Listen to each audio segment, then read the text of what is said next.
Hi, we are with Mr. Dan. He's one of the owners of ITMC.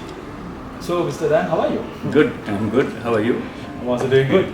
So, Mr. Dan, let's talk about cars. Sure. So, what motivated you to get into this classic car field? This workshop, Vihanga, it came about because of my personal experience when I was restoring my cars many years before we started this. So it was quite a frustrating process to get various different things done by various different people and located at different places which were quite far away from each other. For example, the tinkering had to be done by one person, the painting by another garage, the mechanical work by somebody else, and the electrical work by somebody else, the upholstery by yet another person. So why we went into restoration was we thought we could bring all these services into one place and make it easier for people to restore their cars. So, Mr. Dan, what are the bitter experiences you have? Oh well, I had a very good tinker who did a great job on all of my cars, but I think the time he took to complete one car, he could have completed 5 cars. So it was very frustrating sometimes. After months of waiting, you drive, say, 15 kilometers away to go and see the progress of your car, and nothing has progressed at all. So this was very frustrating. Then finding good people, going around asking people, it was a game of trial and error to find good people, which was also costly and time consuming.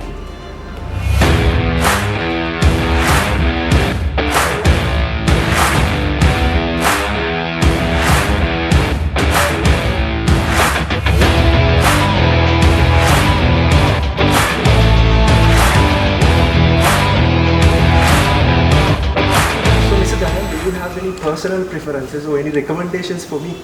Yes, Sampath, you being a very young guy, my personal preference is when it comes to classic cars is Italian cars because they are all very, very sporty to drive. Even though they are old, they are very sporty and involving to drive. So for a young person, I think a young person should prefer something sporty. Yeah.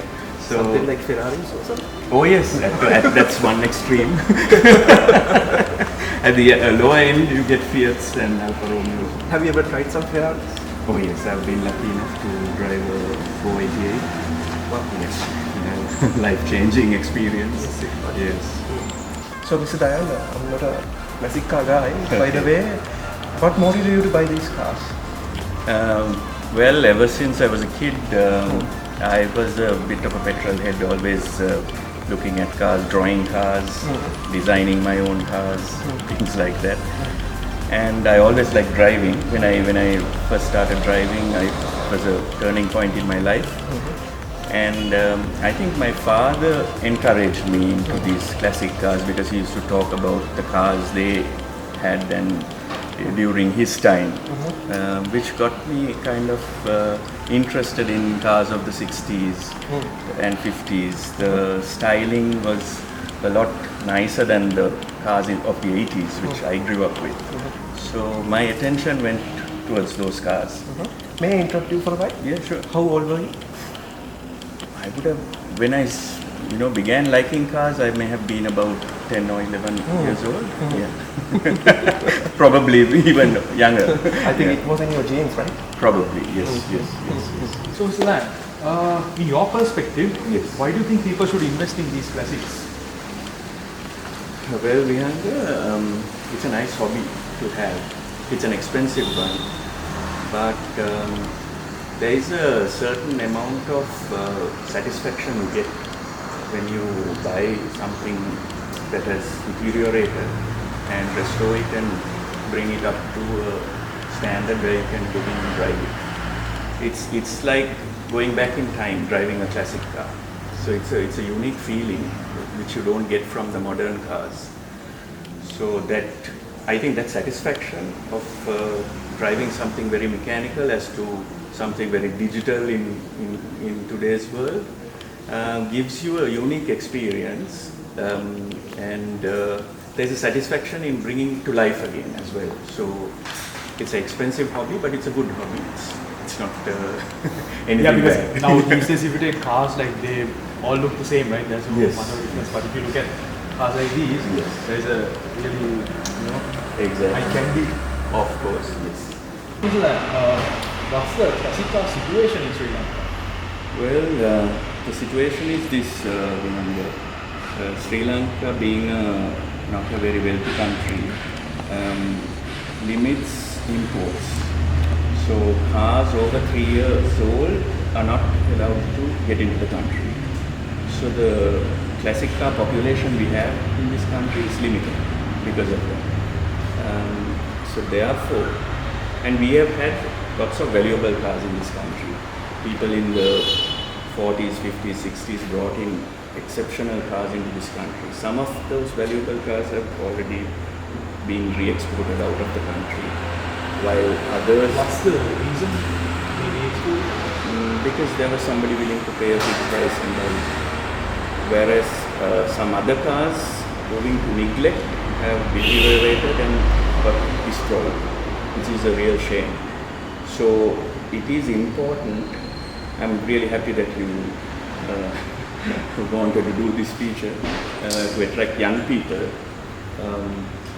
It is very important for new young people to get into this classic car scene, so that the cars out there will get saved and this classic car movement will continue, because the new generation has to take over and get into this for Sri Lanka to have a very thriving classic car industry.